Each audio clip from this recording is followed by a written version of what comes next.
La meva il·lusió sempre ha sigut treballar amb nens.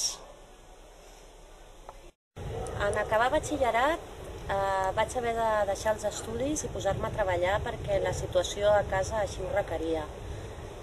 Vaig començar fent cangurus, classes particulars, fins que vaig trobar una feina de cambrera de dilluns a dissabte, 8 hores al dia.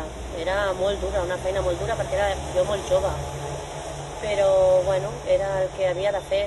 Al cap d'un any vaig decidir formar-me i vaig començar un curs de formació professional.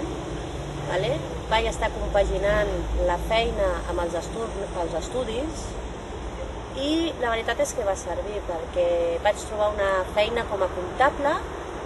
Allà em vaig iniciar en el món laboral com a comptable i vaig estar molts anys fins que ara farà 2 anys i mig l'empresa, degut a la crisi, va haver de tancar i em vaig quedar a l'atur.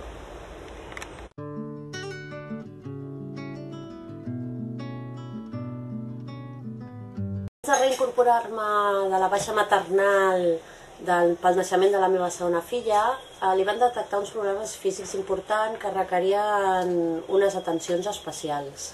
En aquell moment, o el pare o la mare havíem de deixar de treballar i la decisió va ser molt fàcil. Tant ell com jo treballàvem jornada completa de 8 hores de dilluns a divendres, però la diferència era que ell cobrava un sou molt més elevat que el meu. Per tant, vaig ser jo qui vaig demanar una excedència a la feina per atendre les necessitats de la nostra filla.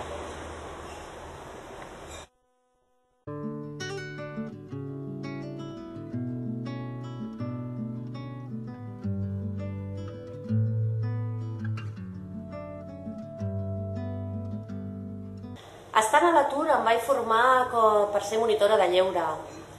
Ara estic treballant en un menjador escolar. Aquesta feina és molt gratificant i he complert una de les meves il·lusions. Treballant aquí em sento a gust. Em respecten com a dona i sobretot com a mare. Puc seguir fent front a les necessitats que té la meva filla.